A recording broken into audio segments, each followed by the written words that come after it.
Michigan has some of the same problems Pennsylvania had with the way these ballots were counted in terms of being counted secretly, illicitly, and secretly. And when they're counted illicitly and secretly, you can't trust the results.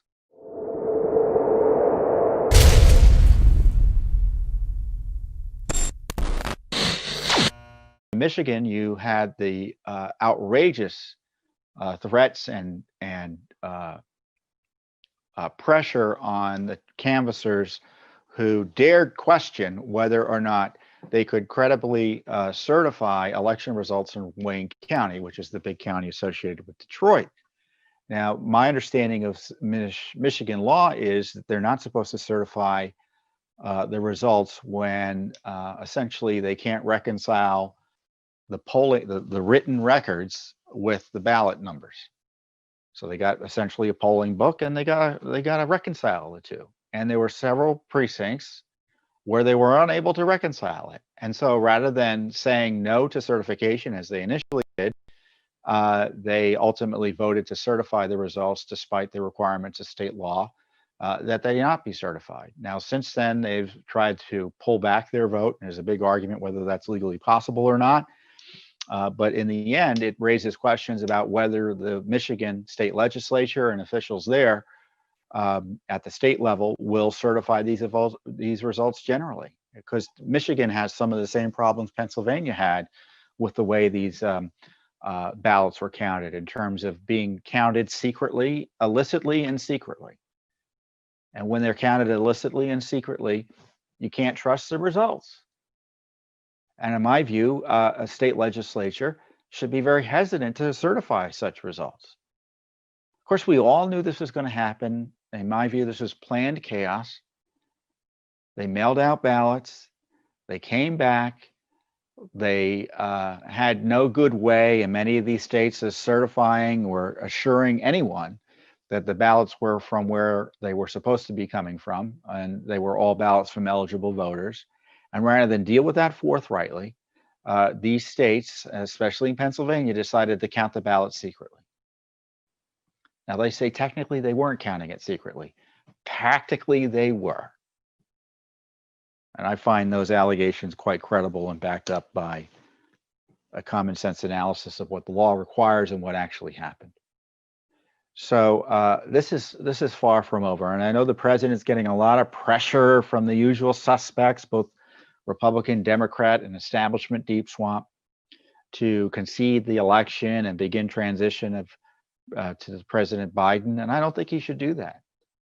I think the transition, first of all, everyone's overstating how important the transition is. I mean, we all know what they were doing during the transition of Obama-Trump. Remember, they told us how wonderful that transition was? They were spying on Trump during the transition. They were thinking of ways to prosecute and spy on illicitly, run out of the Oval Office by Obama, General Flynn, and Trump. Comey was spying on Trump personally during the transition. So spare us the lectures about how important transitions are. When you're engaged in sedition during a transition, all of that is just bunk, which is what Obama was doing. And practically speaking, President Biden, legally and practically speaking, President Biden isn't president-elect. And frankly, given his corruption, I consider him to be a national security risk.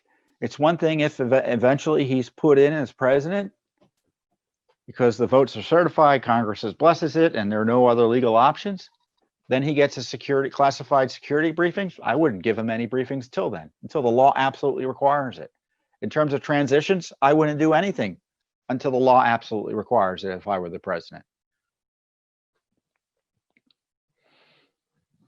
I mean, this fight could go, as I said, through Congress.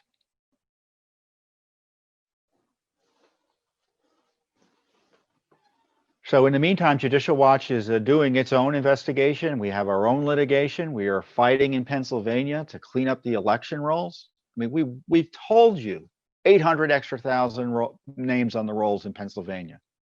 And we just had a court decision allowing all these leftists to come in. Now the the far left groups that are responsible for the chaos are now joining our court case and intervening in our court case in Pennsylvania to make sure the rolls aren't cleaned up. So now we're fighting not only the state of Pennsylvania, but the entire left. Mark Elias, who's the top lawyer for the Democrats on these issues, just entered his appearance. So we're fighting the top echelon of the folks responsible for the chaos this election. The folks who changed the rules, went to court to change the rules, pushed mailing ballots to lists that everyone knew were dirty. So Judicial Watch is in the middle of the fight right now. And of course, separately, we have investigations under FOIA to figure out what went on in these various states, to put pressure on them to preserve documents, get documents to us. Who knows? Maybe we'll get things over the next month or two. Because it is, again,